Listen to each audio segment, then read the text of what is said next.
Okay, and welcome to our virtual PAX panel. Uh, what does a roguelike mean in 2020?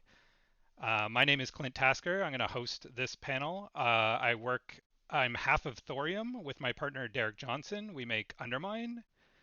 We also have Jeremy Parish of Retronauts podcast and YouTube channel. Wanderbot of the Wanderbot YouTube channel. Played a lot of roguelikes. We have Casey Yano, half of Megacrit, right? And makers of Slay the Spire. And we have Derek Yu, Mossmouth himself and developer of Spelunky and Spelunky 2. Welcome, everybody. Yeah. Hello. Thank you. All right. Thanks for having me. We have put together a rogues gallery of experts, a rogue squadron. I'm out of I was puns. That's it. prepared. That's all I got. um, So yeah, first question for the room. What are the defining elements of a roguelike? What does a roguelike actually mean to you these days? And is the rogue part even important anymore? Who's first? Well, what do you mean by the rogue part? Are you speaking specifically of the game Rogue? I think the it seems in Like, are you recent asking years, does it need to be ASCII text based and on a, on a yeah, networked computer? Like how pure does it have to be? in There, recent there's years we've kind of stopped uh, inventing genres and now we just call it like a game like. We have Souls like, we have Metroidvania, we have roguelikes. Yeah, and a lot of expectations around roguelikes are sometimes like it needs to be very much like Rogue. It needs to be turn-based, uh, you know, dungeon crawler or any of those things. And so I'm asking you all like what elements of that are actually important, and we've evolved quite a lot since Rogue, and so how much do you need to be like Rogue to be considered a roguelike, or is that actually an important question at all? I would love it if we could come up with a better name for the genre, but nobody's been creative enough to like put forward a good name. I think I spent like 5 hours one night just trying to come up with alternative names, and I got nothing. So if anybody has suggestions, we could rename the genre. It's not too late. Yeah, I had that thought recently. We called first-person shooters Doom clones for a couple Yeah, of years, and exactly. then we're like, oh wait, why don't we call them something better? So ego shooters was a thing for a while, and then first-person shooters kind of took over. But yeah, there hasn't really been anything that really kind of gets the point across as succinctly as roguelike, and it's such a kind of vague term, and has been applied to so many things that it, it starts to lose meaning a little bit. So I guess I don't think you can really say that there is a single proper definition for roguelike or a single trait that it necessarily has to have, because I think different audiences come expecting different things, and people who have deep roots in the roguelike genre, playing games like Rogue and NetHack, really expect something that is like not necessarily ASCII text, but very unforgiving, has things like use ID and permanent death, and maybe monuments to where you fall, and just extreme difficulty, extreme unforgiveness. But people who have come into the genre or that style of game playing things like Spelunky aren't necessarily tied to that, and are a lot more open to broader definitions. So I'm always a little averse personally to putting a firm definition on a genre, because genres are just convenient boundaries that are really sort of like a reference point. And then, the best games often take elements of a genre and then go off in another direction. So I really enjoy just games that pick up that procedural generation and potential permanent death and some of those elements, but mix them in different ways and apply them to different styles of games. So I feel like for me, as long as a game kind of has a clear reason, like a really good reason for incorporating those elements, then they can call themselves a roguelike if they want. That's fine. It doesn't have to look like Rogue. It doesn't have to it doesn't have to be as obtuse as Dwarf Fortress. It's fine, as long as it's fun, and it brings those elements of the roguelike genre in games like NetHack into its design in a meaningful way, and to make it a better and more interesting game, that's great for me. Well Yeah, I said. think it's a very broad genre. I think it's very I liken it to RPG as a genre, where it's very broad, and it can be applied to so many different other genres. When you think of like RPG, like role playing game, as far as video games go, I mean, what does that mean? It's not like the perfect description, because you're playing a role in every game, right? So when we think of RPG, we're thinking about things like leveling up, where we tend to think about, very, very narrative driven, where we think about parties of characters and things like that. But it's not a very strict genre. I think things like Metroidvania, for example, to me feels like much more strictly defined to 2D side-scrolling platforming, um, compared to something like RPG. And I think roguelike is similar, just so broad. I think it's great as that too. I don't know that, like like Jeremy said, I don't think we necessarily need to pin it down.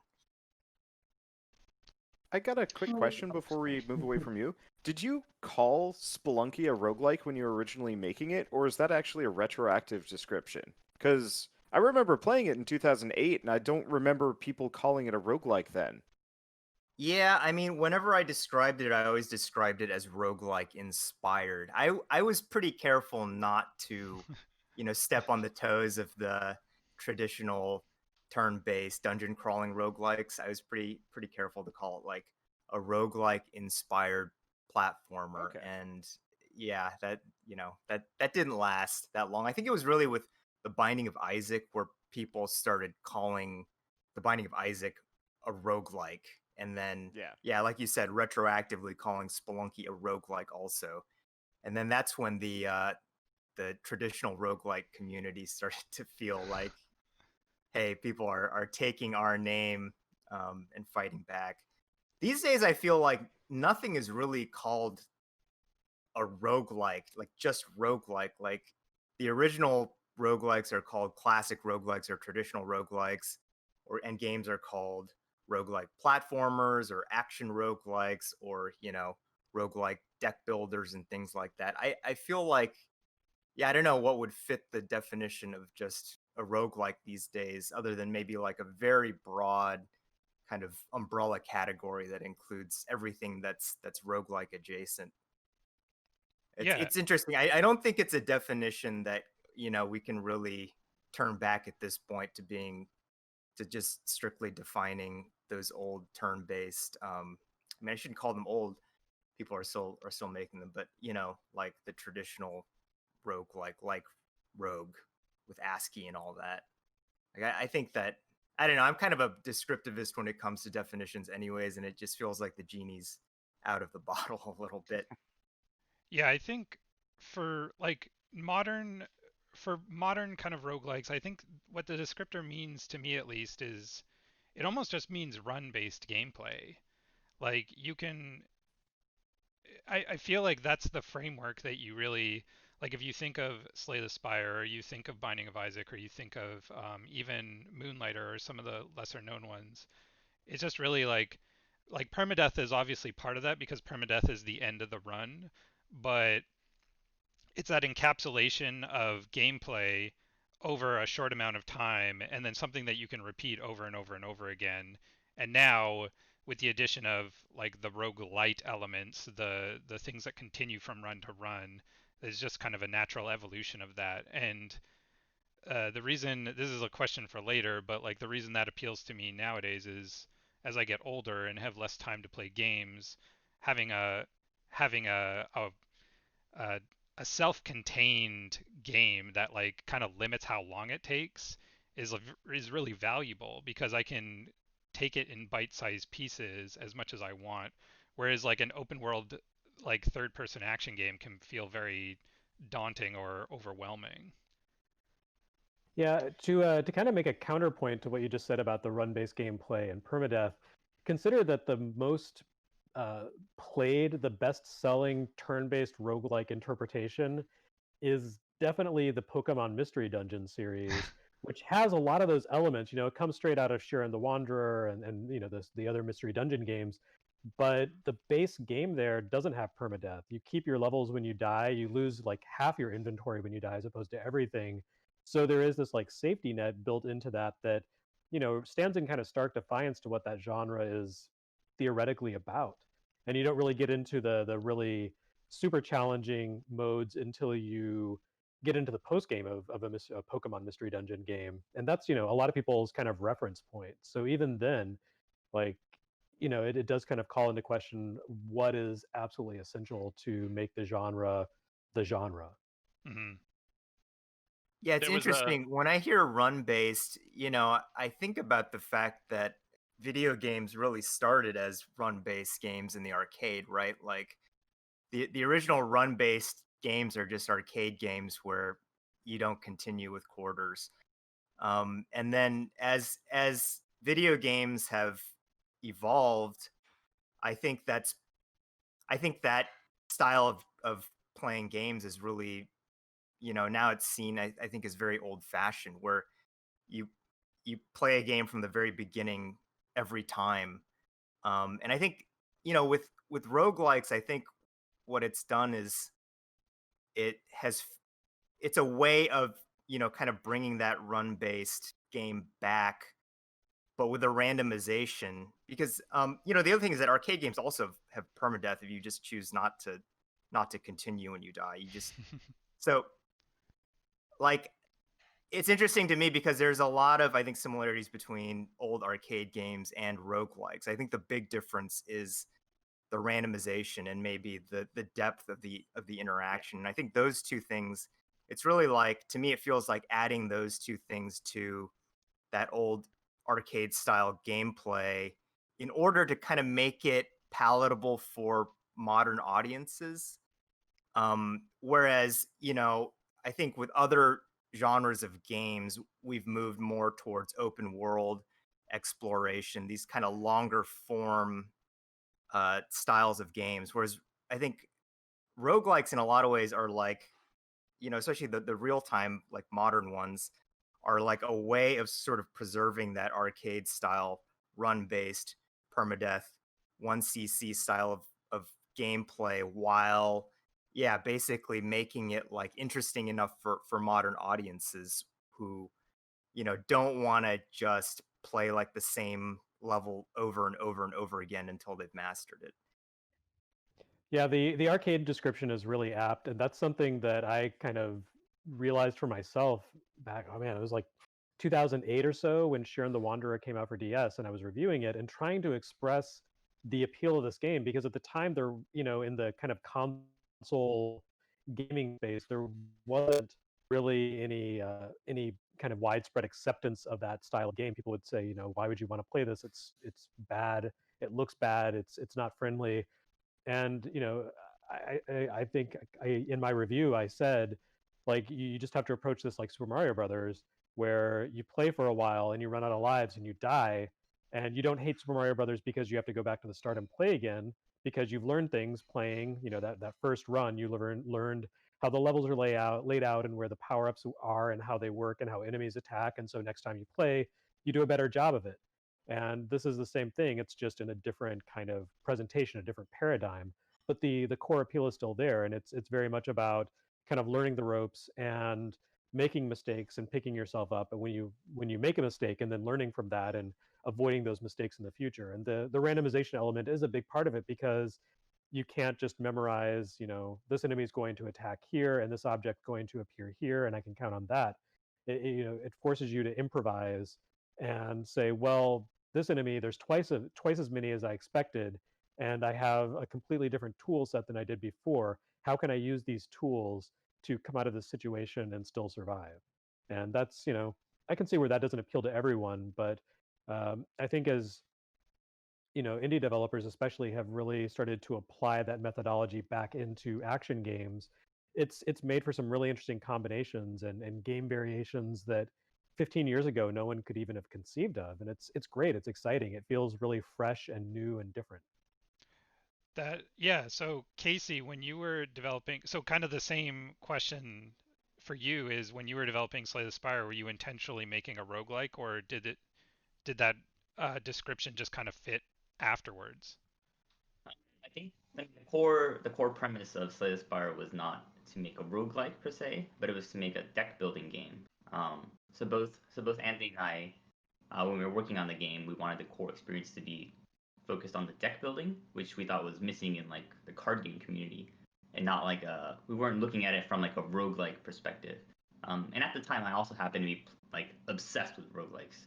I was getting deep into runs where I was trying to beat Yama and Spelunky. I was playing a lot of FTL, and I guess Binding of Isaac is like just goes on forever. So that was like the game when I needed to cool down from the other ones, maybe. So I guess it wasn't designed from a pure like let's make a roguelike kind of like place. I know that in our store page we had a deep discussion about whether we want to call the game a roguelike or a roguelite, because there was a lot of, folks being like, roguelike should only be games that fit the Berlin interpretation. And then we were like, it's fine if they're mad. Like that'll be publicity. It'll be okay. And so we just called it a roguelike. We're like, it's not ASCII, we get it. But Yeah, it's a run-based game. we had the same discussions when we were putting Undermine up on the store, and kind of my thoughts were kind of in the vein of everything we're talking about. The moniker of like roguelike means so much now that almost having a subgenre doesn't even matter. Like, is there a meaningful distinction between a roguelike and a roguelite? Like, does anyone here have a strong opinion about that? I would say Undermine is both. And I guess seeing as you guys are here, it makes it so easy. I don't know if the rest of you have played Undermine versus Undermine Othermine, which is Undermine is kind of Rogue Legacy. You guys can describe it better than I can, but you get gold carries over, get upgrades between runs, but all of those upgrades carry over. And then within the run, you get some smaller upgrades that kind of have the roguelike elements back in it. But when the run ends, you still get to keep X amount of gold, X amount of damage boosts, so on and so forth. And then Othermine, you guys just threw all of that meta progression out the window and said unlocks only. And maybe you have more than that, but I didn't really see it. I haven't played as much Othermine as I'd like to, because Undermine destroys my hands every time I play it. But I actually really appreciated that distinction, that playing your game really drew the line in the sand in my head of what was a roguelike, at least the modern roguelike, if you throw Berlin out the window, and then roguelite in a much clearer manner than I think I've seen drawn anywhere else. Oh, that's great to hear. Yeah, I can speak to that a little bit. There was a great GDC talk given in 2015 by Tom Cadwell, who was a designer at Blizzard for a while. I think he works at Riot currently. And beyond just the roguelike is run based, and when you die, you lose all your stuff. That's kind of the naive interpretation I think a lot of people have. He broke down sort of the things that happen within the run into sort of maybe 5 key elements. And a couple of those really stuck with me while we're developing Undermine. One of them was making do. So as you go on your run, you're going to get a lot of variety in the items that you find and the enemy variation that you encounter. And you're just going to have to make do with the hand that you're dealt. And I felt that was such a key component to what makes a run in a roguelike interesting, is that you just don't always get everything that you want. Things don't always come up Millhouse for you. You're going to be dealt a weird hand, and you just have to deal with it. And while we're developing the core mode of Undermine, I felt like we were missing some key tools that we didn't have access to in order to allow players to feel that feeling of making do. And a lot of those were because they were supplanted by the upgrades that you get outside of the run. So that kind of fueled the impetus for us to make this more pure mode where you have to make some really hard trade-offs on your run. There's opportunity costs that you're leaving behind, and you have to commit to a build. And if you make a wrong decision early on in your run to the build that you're thinking you're committing to, that'll end your run. And that was so much the pure rogue-like run based, where there's nothing, you're not taking anything into the run with you, really allowed us to express that a lot more, I felt. So one other point I'd like to throw out is that I think that as we were making Undermine, I considered it a roguelike initially, but it was for strange reasons. I just didn't want to implement a save system. So I figured, permadeath, you lose it all, we don't have to write anything to disk. It's fine. That was a very simple, kind of naive reason to go about making a roguelike. It doesn't always have to be this deep, meaningful decision as you start your game. I think we've seen that with all the games here. Yeah, it's weird because I still remember when roguelite just meant, a light traditional roguelike. I think of games like Powder or something like that. It's like a simple turn-based procedural dungeon crawler basically. It's like a coffee break. What they call now, I think, a coffee break roguelike would have been called a roguelite. It'd be like Yoda Stories or something like that. I don't know if anyone remembers that game, but yeah. So I don't know. Roguelite has not really caught on with me. I kind of have to force myself to use it. Yeah, the Rogue Legacy developers kind of they're the ones that I would blame for the change in definition because they started calling themselves Yeah. a roguelite very specifically. Oh, is that where it caught came on from? Super hard. Yeah, they're the first game to like truly advertise themselves as a roguelite instead. And I think they set the division there, especially with the meta progression. And I think they were a huge influence for. I mean, I can see their fingers, I guess, in every meta progression system. I've seen in almost every roguelike afterwards. I mean, obviously Undermine. I've seen it in Gunfire Reborn recently. I've seen it in a bunch of different games, and it's interesting seeing subsequent roguelikes try and separate themselves from that meta progression system in an interesting manner. I think I had a lot to do with bringing in roguelite elements into Undermine, or more, Rogue Legacy was essentially the first roguelike I really got into because it was softer. It was easier to play because you kept something. And obviously there are a lot of other games like that, and even ones earlier than Rogue Legacy, but um, when I quit and became an indie developer, I wanted to make sure we were successful and we could continue doing this, and so I wanted to have broad appeal. And I always felt like Rogue Legacy had that broad appeal where, um, I mean, obviously other more hardcore roguelikes, Spelunky and games like that, and Isaac, they have their insane broad appeal, but it just seemed easier to present RPG elements to people because like that just seems to be the thing that people love in any genre. And so in a way, yeah, I was too cowardly to take that hardcore roguelike stance. And then later, the reason Othermine exists is because we actually really appreciate that gameplay and want to also have that available available in our game. Yeah, that's I think a major distinction between modern roguelikes is just how much can you kind of do you have that like permanent progression or upgrading of your character in between runs.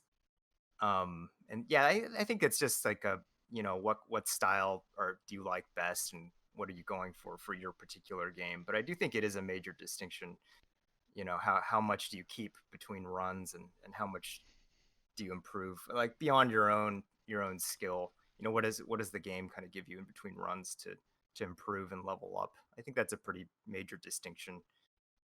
um and yeah, I think generally with players, I think they do appreciate having that kind of progress in between runs because it can be frustrating to just hit a brick wall, in a game and not feel like you're progressing at all. At least to not have the game sort of acknowledge that you're progressing with some kind of leveling up system. But yeah, I think that is kind of that's a new, or that's a system that I think is gonna vary from game to game and keep evolving.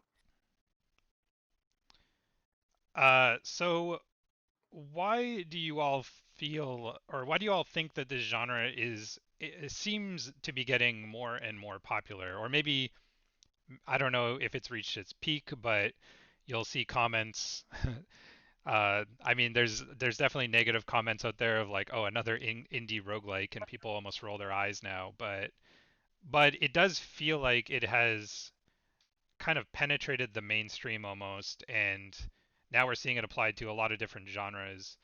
Do any of you have an opinion on why you think this has really caught on more recently? I have a lot. um, I think one of the main things is, was it Derek that mentioned this? That I, the core gameplay loop, the fact that most roguelikes are very arcadey, you're very focused on your core gameplay loop, and then everything else is just bonus on top of that. And let's take recent example, Ghost of Tsushima. Great game, but very long, and you spend a lot of time just kind of going through it, trying to reach that end. But with a roguelike, you can have a bite-sized 1 hour experience of pure gameplay without a whole lot of distraction. And with the exception of maybe like Hades that interrupts it with bits of story here and there, there are rarely dull moments except for maybe like the first level of a run. And then otherwise, you are engaged the entire time. There's no slow bits, there's no boring bits.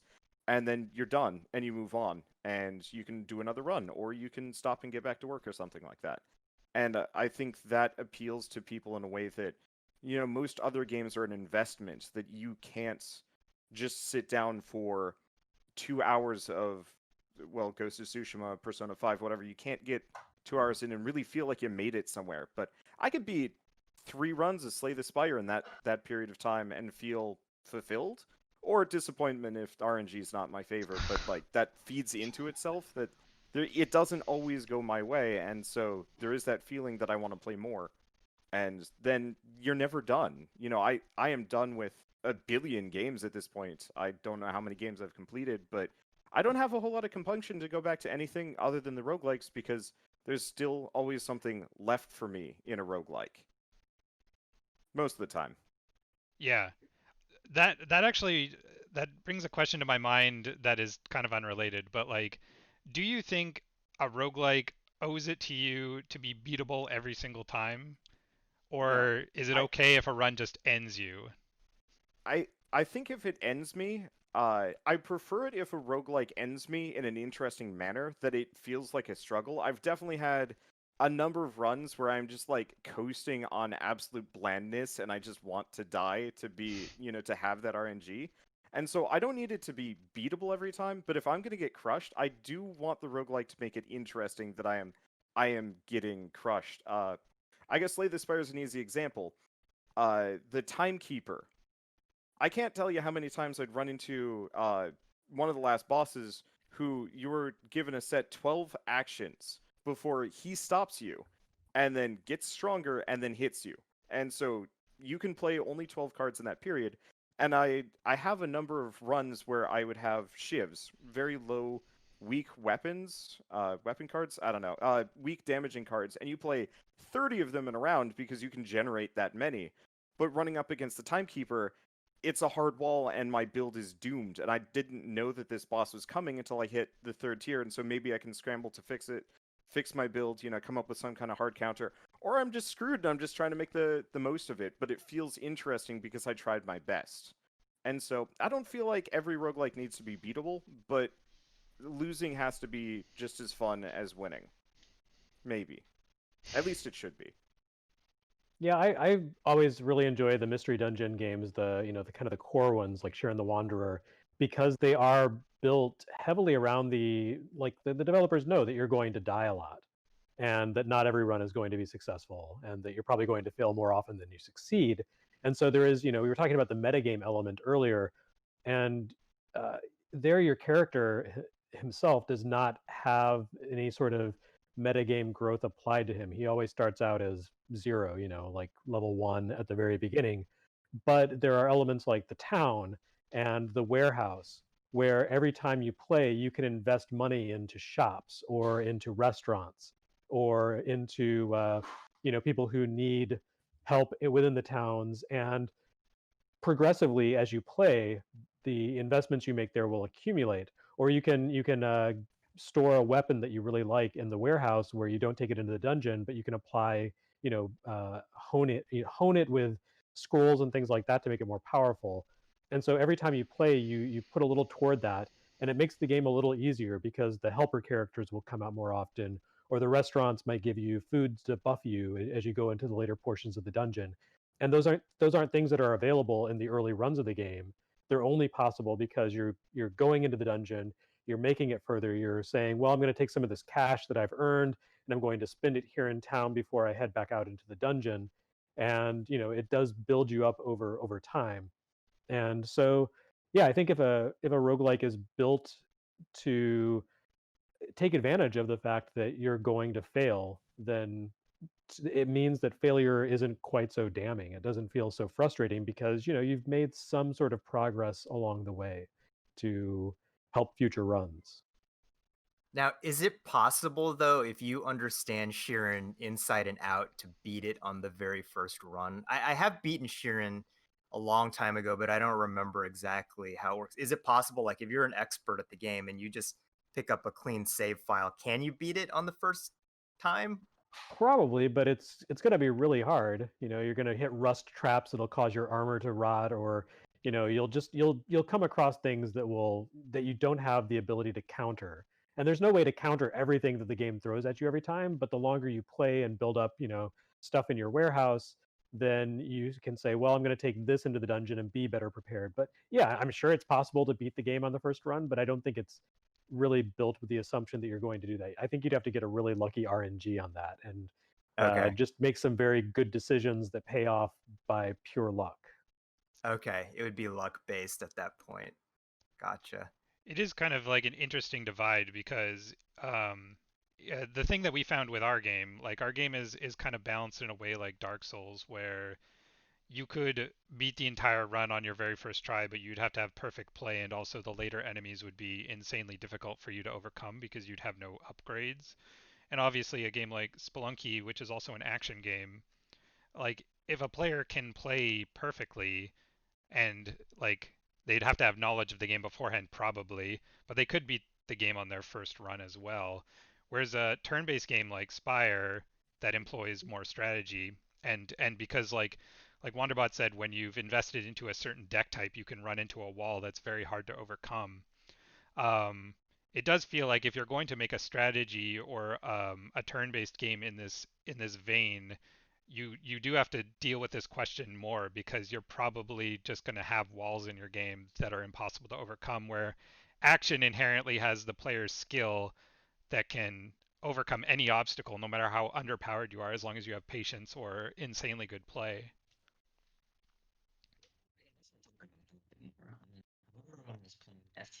Oh no, we can't hear you, Casey. Or I can't. Yeah. Is my voice on? You're kind of It's just- robotic. Yeah, it's a little Yeah, and garbled. very quiet too. Oh no. What am I gonna do? Alright, maybe I won't talk about what I'm trying to talk about until You're kind of until better. my network It's getting a stabilizes. little better. It's a It's little getting better. better? I Yeah. just have to talk to it more? Yeah, I think Yeah. you just have to be closer, maybe. you have to I get just more have to be intimate really, with it. really close. Oh, okay. Yeah, that's- that was there it. You go. That's it. Okay. When I was playing FTL quite a bit, I remember that I felt like I was running into these kind of walls, like I'm going for a missile build, but I can't buy any missiles because the stores aren't selling missiles, and so trying to kind of make this issue less prominent when we were making Slay the Spire was just we just wanted an incredible amount of decision points, and so at least you can be like, hey, if I didn't lazily try to go through one or two fights before, maybe I could have made it. Maybe if I had chosen cards that synergize better with my deck, or should I have cleaned out my deck, or should I have been really greedy and gone for this relic or whatever instead.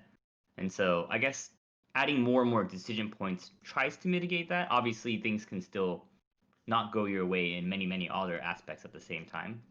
So there is some dice rule, but I do sometimes envy action games where it's where nobody can absolutely be like, this game is impossible. And you're like, you know what? Even if you did 1 damage and the enemy had 10,000 health, if you played perfectly, technically it's a beatable game. So the game is fair, They'll still say it's unfair. Don't worry. So What was I gonna say? With Spire, did you think about like, did you actively encourage people to have a more balanced build, or did you want them to be able to go a little more hardcore into like niche builds? That is a personality preference, I would say. Yeah. You can play to win, being consistent, understanding the stats, knowing the numbers, knowing the chances.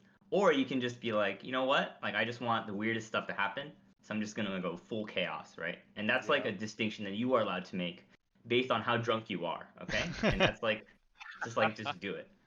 I So, think that you get it to a very important point with the RNG aspect of these games, in that it does allow players to have an incredible amount of ownership or a sense of creativity over the game. Yeah, you can play boring and safe and have a very average build, or you can just see how these systems interact with one another. And I think it's fun from a design standpoint to reward the more creative people and try and incentivize those kind of more niche builds or kind of actions. Yeah, I Casey, definitely. did you think at all about the those three archetypes that they always talk about? I think it originated from Magic the Gathering. Yeah, It's like Timmy, Timmy, Spike, and John. yeah, Timmy, Spike, and what's the last one? Johnny's the last one. Johnny. Yeah, Johnny, Johnny. there's like Yes. Yeah. three different play styles.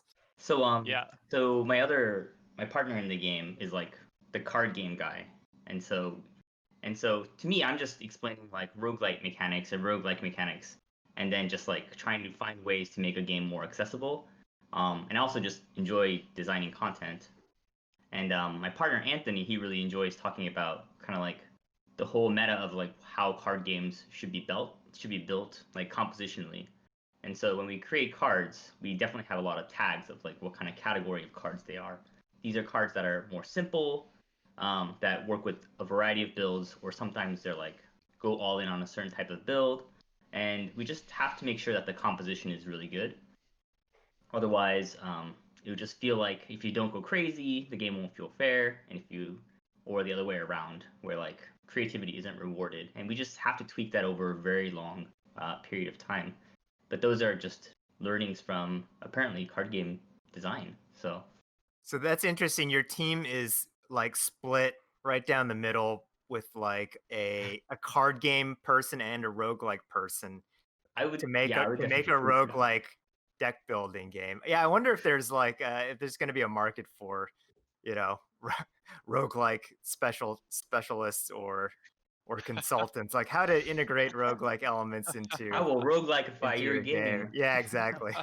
When AAA studios Yeah. start to discover how popular they are and start Uh-oh, I hiring have some up. bad news for you. Well, it was interesting that yeah, Bloodborne had those chalice dungeons, which I was wondering for a while whether there would ever be any triple A triple A roguelike games, and the chalice dungeons was in Bloodborne were kind of like that. I mean, is this a kind of a small part of Bloodborne? I don't know if Yo, that's Yeah. I I think the wish they other put in more effort in that. closest AAA has come was Prey Moon Crash, which was pretty good. Mhm. I liked that one. It didn't have the procedurally generated levels, just like loot and enemies, but it was roguelite-ish.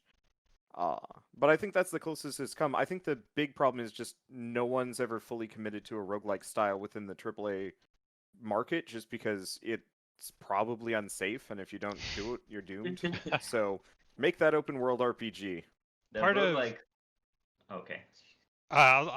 part of roguelike development is like an insane amount of content as well. And when you start to get into like AAA echelons, like I think the thing people don't understand about graphics in AAA games is it has nothing to do with horsepower or anything like that. Now it has everything to do with money. Like the amount of money to make high fidelity games is insane. You have to have so many people.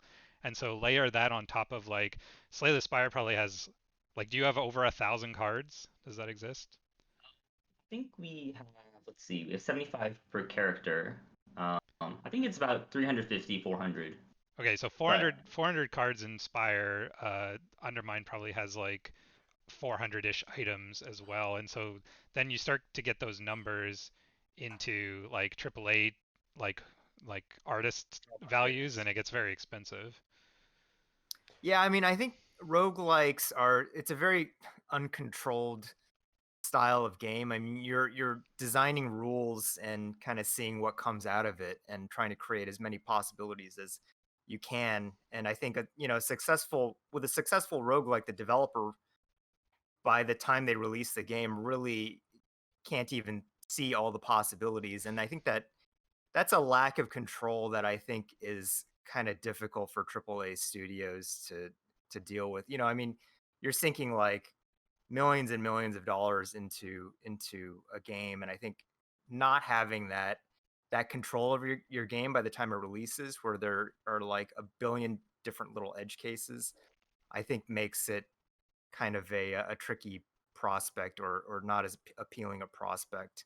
But I think that's also what makes it so fun to make, as an indie developer, because it's like you're constantly surprised by your own game. And so it's like, as you're developing a roguelike, it really feels like you feel like a player of the game throughout the entire development, right? Because even by the end, it's still fresh, which is, I think, a pretty unique feeling to have as a creator of anything. I mean, most things are more static, I think, even in video games, where you have that unpredictable element of interactivity. But roguelikes is really like, you really feel like a mad scientist, is how I've always described it, which I think it's one of the reasons why it's so popular as a genre for indies. It's because I think for indies, it's okay to, not have as strict control over your game and its development, and then you're just constantly surprised. So you're kind of getting that, the same sort of like rush that players get when they start a new run of a roguelike. I think developers get that too while they're working on it. Yeah, But there's it would take a AAA company, I think, that is willing to, loosen their grip on their game to do like a roguelike game that's just a roguelike, and it's not kind of like a side part of the game. I assume it's just going to leak into the AA industry a bunch, because I forgot one other example is the Remnant from the Ashes survival mode. So I think it's just going to slowly leak upwards until somebody's willing to pull the trigger. We're probably going to see more like roguelite modes. Actually, World of Warcraft is adding a roguelike mode. I totally forgot about this, but they're actually adding it in the new expansion. No idea if it's going to be any good, but I think that's the closest to the top level acceptance of the genre that I think I've ever seen. Yeah, So I actually. Derek. Oh. Oh, sorry. I was gonna. This is a long conversation, so maybe you should go first. Okay, I was just going to say, Derek, what you were saying earlier about the lack of control that is difficult for AAA developers. I think that gets back to the question earlier about the growth and popularity of roguelikes, because AAA experiences are so polished and so carefully vetted. There were stories that have been coming out about The Last of Us 2, and about how basically like every interaction you have, every emotional beat is basically focus grouped to the point of almost, I would say, sterility. That's not fair to the game, but to the point where they know it's carefully calculated how people are going to respond to that moment. And we've been seeing stories about that since, I think, Halo 3. I remember reading in Wired News about how they tested the levels over and over again until there was zero confusion about exactly what you're supposed to do. And it does create a thrilling experience where there's no ambiguity. It's just like go, go, go. But I think people appreciate not having that safety net, about being able to, some people, appreciate being given the opportunity to just go out into the world and have experiences that weren't necessarily crafted, that are dynamic, that emerge from the moment. And it is very different than what you get in AAA games. So I think it's kind of a reaction to that, and to the like what we saw, especially with Nintendo games like a decade ago, where they were just filing off all the edges, and having a little sword character pop up to say, "Hey, Link, guess what? Here's what exactly you should do in this moment. Okay, I'm going to be back in like 2 minutes to tell you the next thing you need to do." You don't get that in a roguelike. It's about discovery and about making mistakes and being given the room to make your own mistakes. And a lot of players miss that and appreciate being given that level of trust, and I guess being treated as if they were mature and intelligent by developers, and able to kind of say, oh well, I screwed up, that wasn't the game's fault, that was me, let's try again.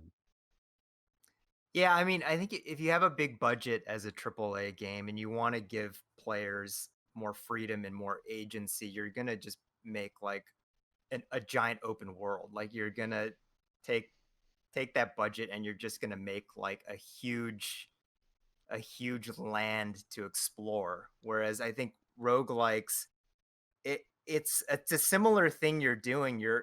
It seems strange because it's like run based, but I really feel like with Spelunky, I just with roguelikes in general.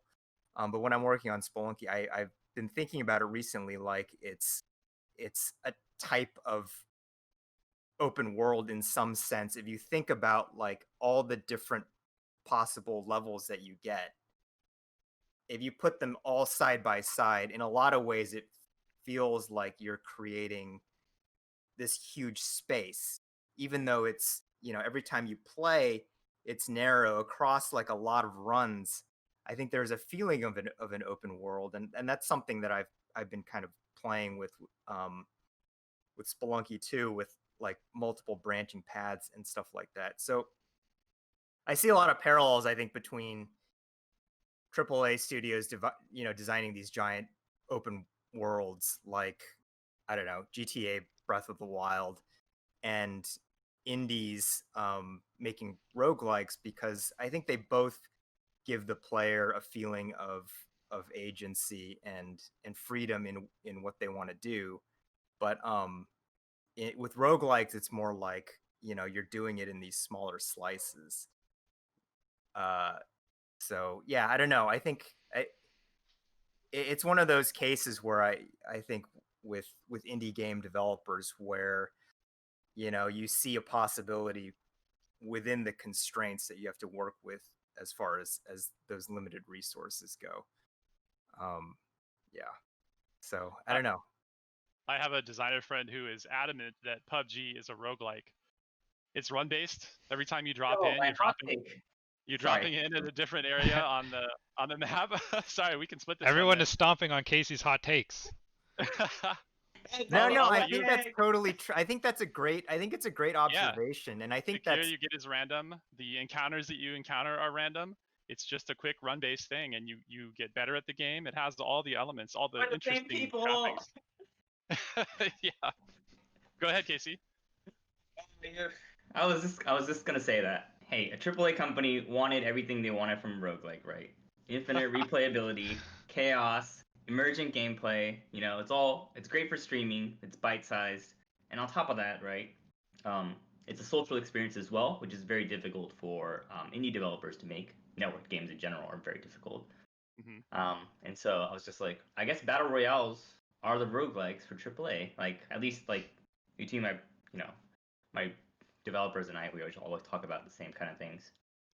So yeah, I think what's happening is that we're coming up with a lot of different terms and words for essentially like a similar feeling and a general direction that I think video games are just going, which is just like more open, more agency, and I think real consequences for like making a mistake or losing in a game. And that's something that PUBG definitely has, where and what makes it so tense, right, is because it comes down to like a firefight between you and another person, and the person that loses, like, they're out, and they lose that. You can always hop back into another match, but you've lost that current match. And I think that's the similar thing with roguelikes, where I always felt like, it's not like you're just losing what you have done in that particular run, or like the items that you've collected, but you've lost that entire world. And I think that's, I don't know. I think there are these ideas that are just really compelling and work really well, I think, in the modern age of streaming and stuff like that. Just the feeling of tension being one of those things. And roguelike is one way of doing that. I think these multiplayer online games, battle royales, are a way of doing that. And it's just like a lot of different ways of kind of saying the same thing in some ways. I even think about games like Getting Over It or Jump King, where you make a mistake and you just fall all the way to the bottom. I think there are elements in those games too, which have become really popular recently, which are also in roguelikes. I mean, it's a form of permadeath to drop like 5 screens or whatever in Getting Over It or Jump King. It's And It makes almost for great TV too. People yeah, love watching exactly. that on stream.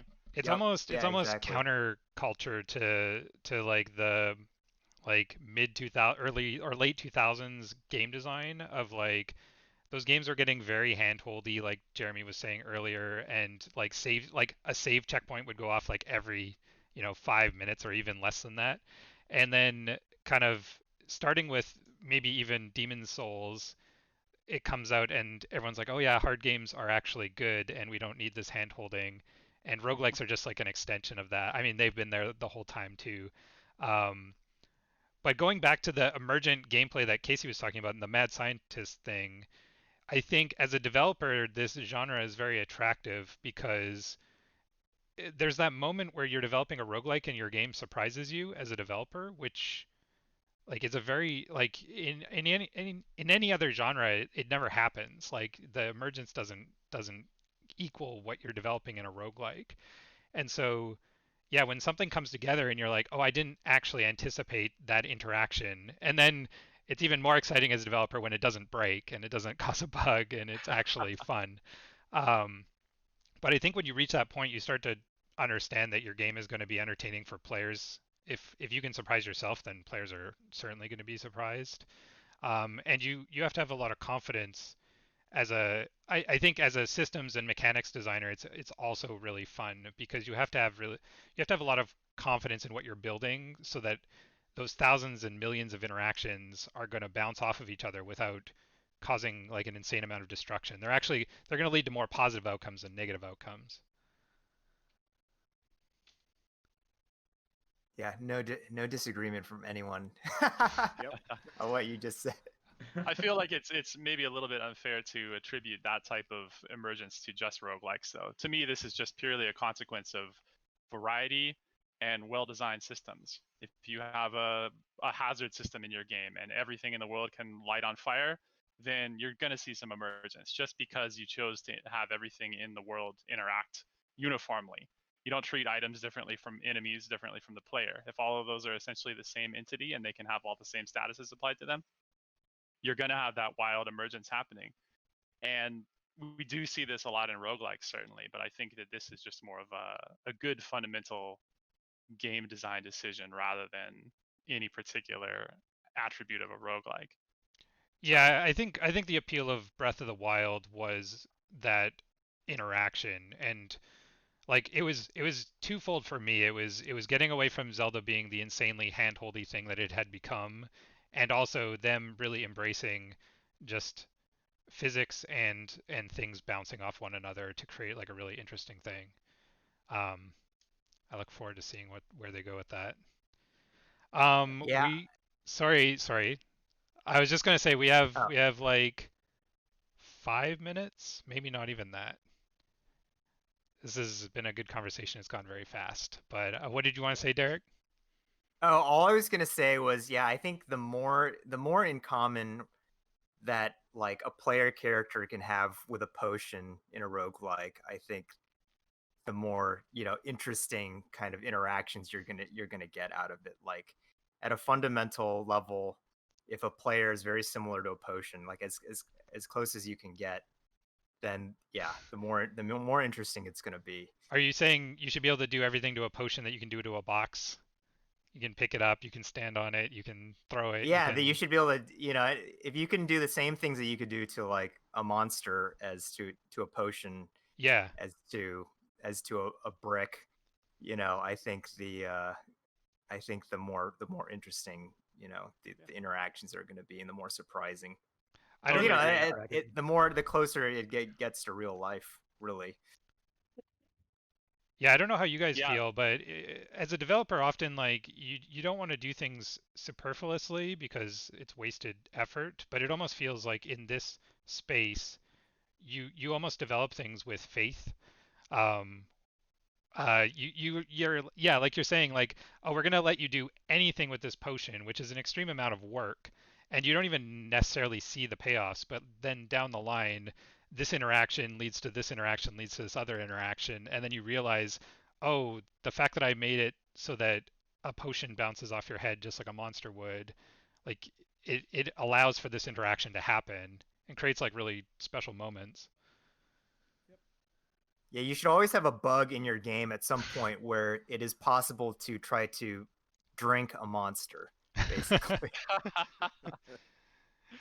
Yeah, Derek, I got to give you a lot of the credit for that. I think you talked about this in your book, and we took that a lot of that stuff to heart in Undermine, where everything in the world is exactly the same, and we've had exactly those types of bugs that you're talking about, and it's infuriating on one hand, but it's really exciting on the other hand, and I think players love the players especially who are following along with the development of your game, like we had throughout early access. They love seeing that stuff. They love the drama and they love the weird bugs, and they just can't conceive of how a bug like this could exist, but it's hilarious to watch. So you get a lot of free passes, I think, through the bug development and the bug fixing phase if your bugs are funny enough, and this certainly leads to funny bugs.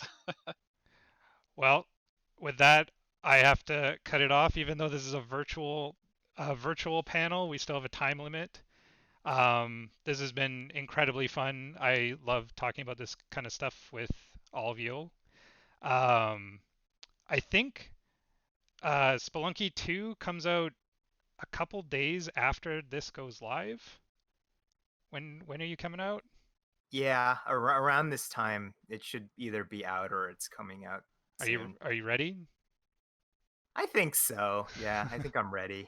I don't know. I'm old. I'm old now. So I give less of a poop about, I think, the like I did the best I could, and that's all you can do, and I'm okay with that these days. So Okay.